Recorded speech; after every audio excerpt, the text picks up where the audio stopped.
Hola, ¿cómo están? La República Islámica de Irán ha desplegado su operación Promesa Verdadera 3 ante el ataque unilateral que ha emprendido el régimen sionista de Israel. El 90% de las víctimas iraníes son civiles. El presidente de Irán, Masoud Pezeshkian, ha denunciado que Israel ha orillado a este conflicto en la región de Oriente Medio. Nosotros no buscamos la guerra, ellos la incitaron, pero vamos a defender nuestro territorio y a nuestra ciudadanía. Hoy en el mapa, Irán. Legítima defensa. Lo analizamos. Bienvenidos.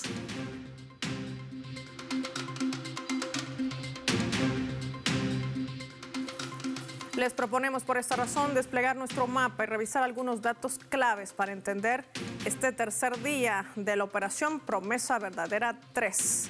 Lo que sucede en esta guerra incitada por Israel contra Irán en la región de Oriente Medio.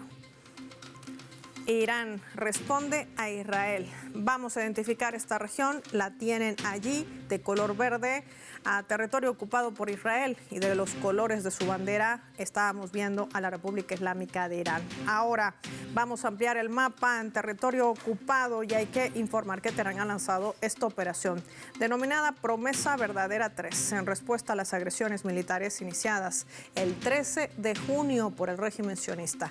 Teherán en las primeras horas de su operación lanzó más de 100 drones y también misiles hipersónicos de nueva generación. Ha utilizado también el misil balístico táctico Al-Qasem, el que vemos en nuestro mapa. Es el más avanzado, con un alcance de hasta 1.400 kilómetros, que puede extenderse entre 1.700 y 1.800 kilómetros. Tiene un peso de 7 toneladas y una longitud de 11 metros. Alcanza una velocidad Mach de 12 al reingresar a la atmósfera y aproximadamente de un Mach 5 al impactar contra su objetivo.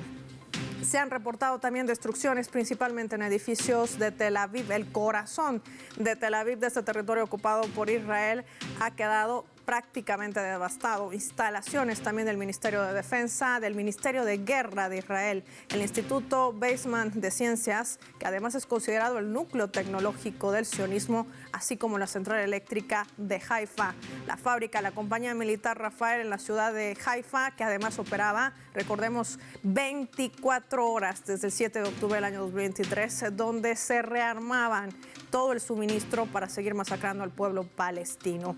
Varios de los blancos también impactados en Jerusalén ocupada, Ben Brak, Petah Tikva, el aeropuerto internacional de Ben Gurión, que ha generado también caótica situación de alerta en Israel y donde inclusive Tel Aviv ha quedado sin el suministro de energía eléctrica, así como el golpe a su principal refinería de petróleo. Parte de los blancos estratégicos que ha elegido la República Islámica de Irán, los guardianes de la República Islámica de Irán, que han asestado durante estos 3 días del despliegue de su operación militar Promesa Verdadera 3. Vamos a seguir sumando datos en nuestro mapa.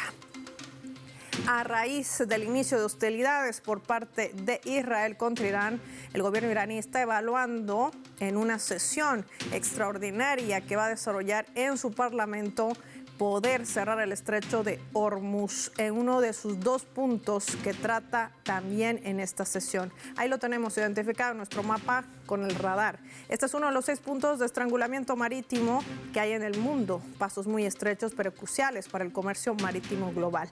Por este estrecho también vemos al de Bab al-Mandeb, el canal de Suez o el de Panamá, y este paso marítimo de 160 kilómetros no es cualquier ruta comercial. Conecta el Golfo Pérsico con el de Omán y baña las costas de Irán al norte, Emiratos Árabes Unidos y Omán del Sur, con apenas 33 kilómetros en su punto más angosto y con 60 en su punto más ancho.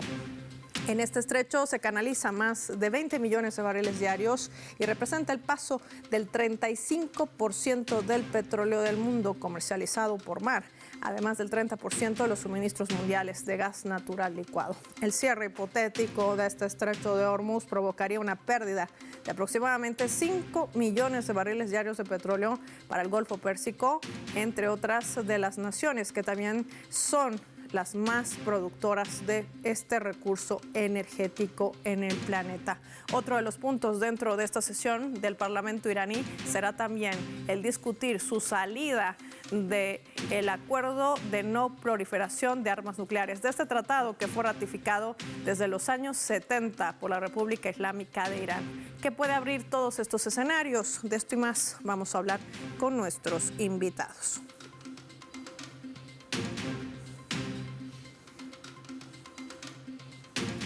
Nos acompaña en primera instancia Bruno Lima, politólogo. ¿Cómo estás, Bruno? Qué gusto recibirte. Gracias por tu tiempo para Telesur. Bienvenido. Tenemos primero en pantalla a Fernando Esteche. Fernando, ¿cómo estás? No logro escuchar a nuestro invitado. Vamos a tratar de restablecer contacto con él. Ahora sí, ¿cómo estás? Un gustazo estar con ustedes de nuevo. Ahora sí, ya que te veo, te puedo identificar. Me gustaría poder iniciar desde este punto clave. Estamos frente a una guerra frontal y abierta. Lo han denunciado las propias autoridades iraníes ante el ataque unilateral que ha emprendido justamente Israel. La gran pregunta es, ¿qué papel va a jugar en todo esto Naciones Unidas ante tantos cuestionamientos por las violaciones flagrantes que sigue cometiendo el régimen sionista bajo el paraguas también de un Estados Unidos, inclusive de sus aliados europeos? ¿Qué decir sobre este punto? Bueno, me parece que Naciones Unidas como que es hija de la correlación de fuerzas global que se dio después de la salida de la Segunda Guerra Mundial y que en las últimas décadas ha demostrado, fundamentalmente en la última década, ha demostrado una impotencia fenomenal en su capacidad de poder regular o mitigar algunas de las conflictividades que se han planteado en el planeta. Entonces me parece que de alguna manera, si tuviéramos que poner una figura, yo diría que vamos a acudir a la... Ya de hecho hubo una sesión de Naciones Unidas donde se cruzaron fuertes acusaciones y denuncias, pero eso no tiene ningún tipo de impacto real, fundamentalmente ante un actor como Netanyahu y el gobierno del Estado de Israel, que hacen no solo hacen la vista gorda a cualquier cosa que le planteen las Naciones Unidas, sino que además atacan directamente instalaciones de distintas oficinas de las Naciones Unidas. Así que me parece que en general, como concepto global, lo que estamos enfrentando es un enorme desafío y un punto álgido de posibilidad de consolidación del nuevo orden global a partir de la multipolaridad o, de lo contrario, estamos enfrentando la imposibilidad de esa formidable posibilidad civilizatoria que era la multipolaridad, porque si esto no se resuelve positivamente, y que se resuelva positivamente quiere decir que se respeten los derechos de los ofendidos y que no se otorguen prerrogativas a un ofensor consuetudinario, a un genocida, a un criminal de guerra como el Estado de Israel y el gobierno de Netanyahu. Me parece que enfrentamos una bisagra histórica determinante, en un sentido de consolidación de la multipolaridad y en otro sentido muy probablemente del surgimiento de una nueva institucionalidad que va emergiendo y que son las que tienen más efectividad. Por caso Irán se debe más seguramente a Organización de Cooperación de Shanghái, tanto como China y Rusia, o a BRICS, o incluso a alguna de las organizaciones islámicas que a Naciones Unidas. Israel no se debe a nadie, y me parece que además lo que hay que tener en cuenta es que la única posibilidad de un desescalamiento o de un alto el fuego tiene que ver con correr del escenario a un criminal desaforado como Netanyahu. Ahora, la gran pregunta también en medio de las intenciones de países de servir como mediadores, Fernando, que ya te puedo ver, el hecho de que Rusia podría estar en un dilema diplomático. ¿Cómo lo analizas tú en medio de todos estos acercamientos y la insistencia también de un presidente Donald Trump que ha salido a decir de que se va a mantener al lado de un Israel, mientras ha agradecido también al presidente Vladimir Putin de sus intenciones de mediar en medio de esta guerra?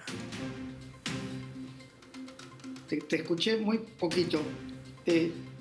¿Me escuchas ahora, Fernando? Sí, sí. Perfecto. Te decía si realmente el presidente ruso Vladimir Putin va a quedar en un dilema diplomático, tomando en cuenta que se ha ofrecido como mediador ante la insistencia también del presidente Trump, que no ha dejado de insistir que se va a mantener del lado de un Israel.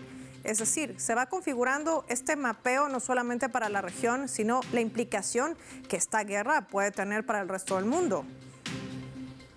Sí, yo creo que tanto China como Rusia, toda la diplomacia rusa ha sido muy fuerte en sus expresiones y muy contundente y muy clara en plantear a Israel como ofensor y plantear, porque además hay un acuerdo que se firmó este mismo año y que se fue convalidado en la Duma en abril y en mayo en el Parlamento iraní, un acuerdo de integración, de cooperación integral estratégica por 20 años entre Irán y Rusia, que no implica la asistencia ante el ataque, pero sí implica la cooperación permanente en términos militares.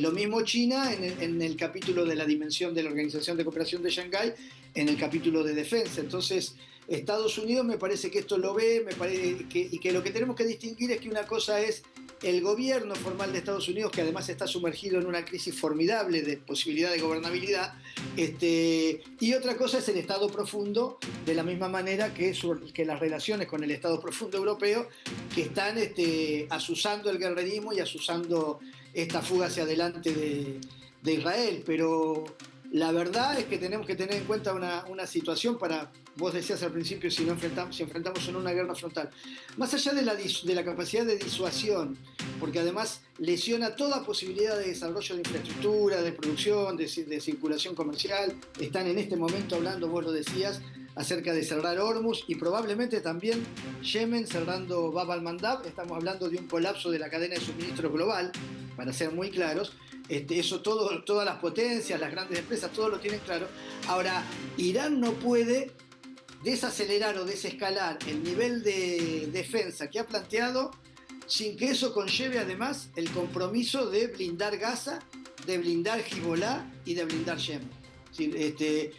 No estamos frente a una situación como la guerra proxy de Ucrania, donde más allá de masacrar Zelensky, se pueden plantear eventualmente un alto el fuego de común acuerdo entre las dos entidades que se enfrentan.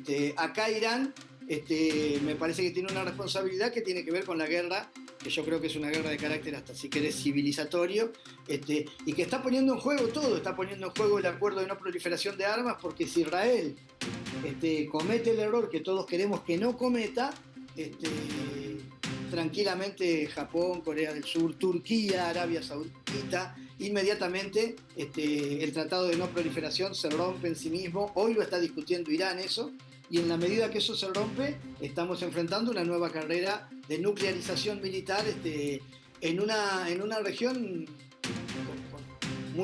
con alta conflictividad, que venía organizando un reordenamiento de equilibrio geopolítico y que este hombre vino a desestabilizar todo. Por eso yo creo que hay una parte de la facción de la élite norteamericana que lo entiende, hay otra parte que no asusa, pero que entiendo que las potencias del mundo sí lo ven con mucha preocupación, Turquía incluso, Pakistán obviamente que ha manifestado su solidaridad con Irán. Y nos queda por ver qué va a pasar ahora en el Parlamento con la cuestión de Hormuz. Yo creo que si Irán levanta un poco el pie del acelerador, sería una derrota para Irán. Irán no puede plantear un alto en fuego en términos de equilibrio si eso no condice, si eso no contiene velar por el blindaje sobre la población de Gaza, sobre Líbano y sobre Yemen. Sin lugar a dudas, pendientes porque también se anuncia un nuevo ataque de Irán en respuesta en esta contraofensiva contra Israel en minutos nada más. Y vamos nosotros a marcar, gracias Fernando por tu tiempo, una pausa revisando nuestra escala.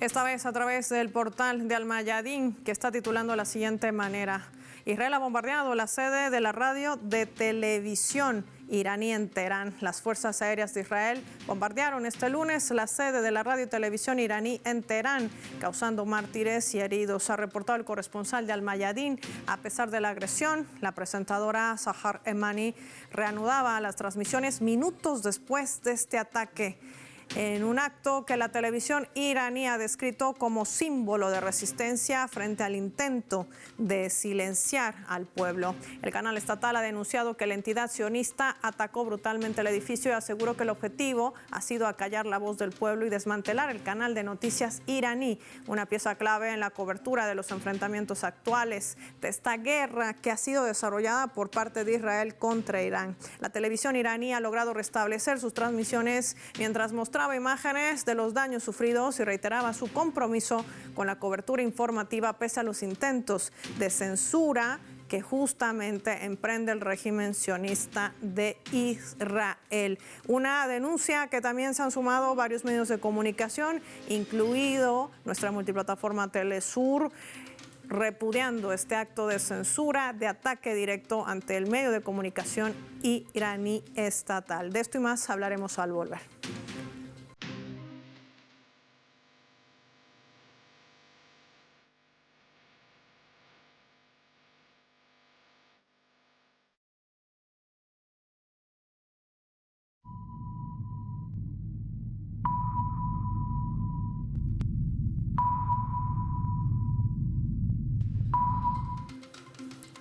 Vamos a sumar otro elemento también para el análisis a través de la fotografía. Vemos el gráfico de estos aviones cisterna, los que ven en su pantalla, allí de color amarillo en el mapa. Estamos hablando de los Luftwaffe alemanes y los RAF británicos que han sido vistos en el radar jordano, reabasteciendo combustible de forma encubierta y apoyando a las fuerzas israelíes contra Irán. Además, Estados Unidos ha trasladado un grupo de portaaviones liderado por el USAID Nimitz a Oriente Medio, donde se unirá al portaaviones USS Carl Wilson y que ya se encuentra allí, como el portaaviones británico también, que ha movilizado todo su andanaje militar en esa región de Oriente Medio.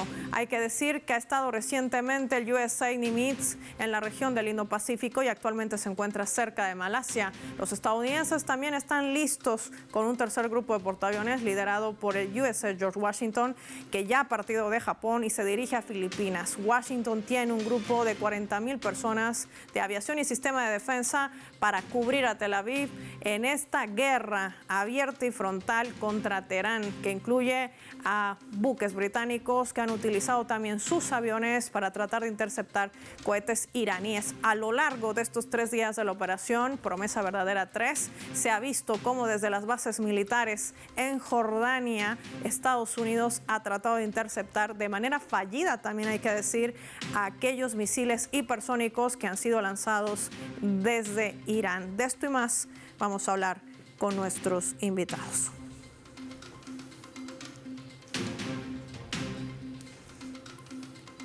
Bruno Lima, ahora sí se encuentra con nosotros, nos acompaña en directo desde Brasil. Bruno, qué gusto recibirte en el mapa. Bienvenido. Hola, muchas gracias por recibirme. Lástima la situación, pero estamos aquí. Bruno, hay que analizar este panorama. Se reúne el G7 con la presencia de un Donald Trump que sigue hablando de paz, de desarrollo. La gran pregunta es de qué paz y desarrollo hablan con estas implicaciones, enviando aviones cisternas para reabastecer a los aviones israelíes que están atacando, recordemos, a población civil en Irán. Se ha bombardeado muy temprano esta jornada un hospital y también zonas residenciales, edificios que han cobrado la vida de civiles. El 90% siguen siendo civiles, denuncian las autoridades sanitarias de la República Islámica de Irán. ¿Qué papel está jugando el continente europeo y también Estados Unidos a tu criterio? Bueno, lo que siempre lo hizo, ¿no? Gran Bretaña se sumó primero, garantizando la defensa de Tel Aviv, ayudando, y Estados Unidos, que dijo que no estaba involucrado, estaba. Fue una maniobra disuasoria. Marco Rubio dijo una cosa, Trump dijo otra, pero al final del día están garantizando inteligencia, armamento, defensa antiaérea. La única cosa que falta es, como en Gaza, que aprieten los botones, pero muchos de los israelíes tienen doble nacionalidad y una enorme cantidad de ellos son estadounidenses. Por lo tanto, es una guerra del Occidente contra un país islámico que tiene la potencialidad de desarrollo nuclear pacífico y tiene una operación solidaria con el pueblo palestino desde hace muchísimo. Estamos hablando de eso, ¿no? De un ataque del imperialismo occidental a través de Israel, es verdad, en contra del último estado del Medio Oriente que es 100% soberano. De eso se trata. Ahora, quiero compartir contigo nuestra leyenda que también nos ayuda a entender un poco lo que ha sido prácticamente el reconteo de estos 3 días de esta operación Promesa Verdadera que ha emprendido la República Islámica de Irán. Aquí lo vemos.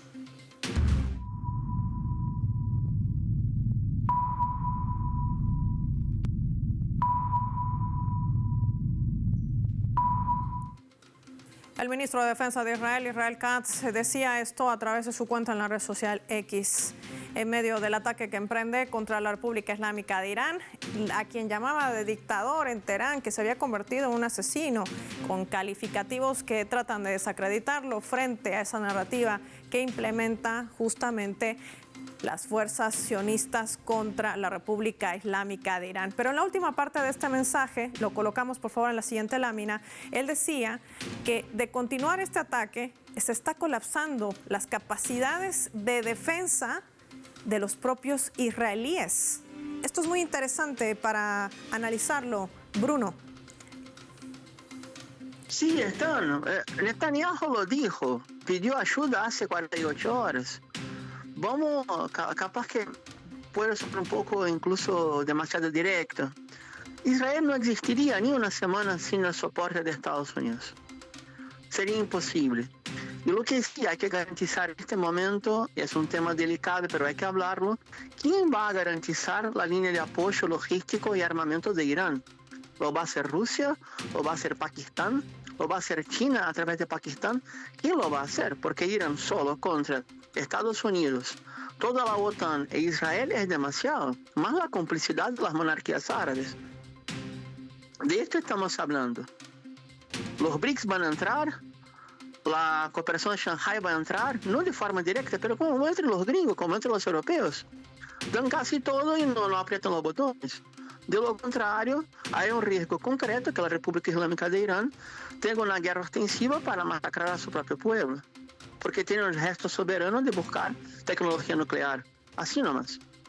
Y en medio de todo este contexto, Bruno, y en medio de tu criterio, también preguntarte, esta jornada se ha atacado a la radio y televisión estatal iraní en un intento de censurar las informaciones de lo que allí se registran. Este es un hecho grave porque recordemos que los medios de comunicación, aquellos servicios de salud y otros están protegidos por el derecho internacional humanitario. No solamente se constituye una violación flagrante a la propia Carta de Naciones Unidas y a los tratados internacionales. Frente a qué estamos cuando inclusive Israel ha detenido a sus propios ciudadanos por estar compartiendo imágenes y videos de lo que ha sido el impacto de estos misiles hipersónicos balísticos que ha lanzado la República Islámica de Irán y donde además se les prohíbe salir de territorio ocupado. ¿Frente a qué escenario estamos? Estamos en un escenario donde Netanyahu tiene el aval de Trump, una especie de Trump emperador. Netanyahu, un procónsul romano, que está tomando de rehén a su propia población, que es compuesta por extranjeros. Allí casi todos tienen doble o triple pasaporte y están atacando a medios de comunicación contrahegemónicos, como siempre lo hicieron, siempre. Mismo Al Jazeera, que tiene posiciones dubias, cuando de cobertura de Palestina fue atacada unas cuantas veces. Yo quería nombrar aquí, si usted me permite, a Peyman Jebeli, que es el director presidente de la empresa pública iraniana de comunicación, la IRIB, que fue atacada y dijo, mira, recibir un misil de Israel es un elogio, es una señal que estamos haciendo bien nuestro trabajo. Yo creo que pasa por ahí, ¿no? Reconocer que la contrainformación, la información contrahegemónica, como lo hace Telesur, es muy contundente y trae la verdad a grandes públicos, a la opinión pública occidental por lo menos, o de la franja de la periferia del occidente. Creo que en esto estamos. Sin lugar a dudas, ahí está en medio de un panorama complejo, Bruno, donde además, por último, quiero preguntarte, en esta sesión que va a desarrollar el Parlamento iraní, dos temas sobre la mesa, no solamente la posibilidad de cerrar el estrecho de Hormuz, sino también otro, salirse de este tratado de no proliferación de armas nucleares, algo que Estados Unidos y el propio Israel, sobre todo, está utilizando como pretexto para bombardear, para atacar Irán. ¿Qué nos dice sobre este punto? Bueno, el hecho de que Irán esté o no esté en el tratado, la única cosa verdadera es que la agencia internacional hizo un juego de doble espionaje y forneció por lo menos legitimación para el ataque israelí, porque mintió. Y la otra situación es que si se cierra Hormuz, seguramente Estados Unidos va a atacar Teherán, no Israel, no los sionistas, Estados Unidos, los gringos. Y esto va a implicar un conflicto bastante grande. Ahora, si ninguna potencia de los BRICS, del sur global, defiende o ayuda a defender a Irán, esto se puede complicar mucho, pero mucho.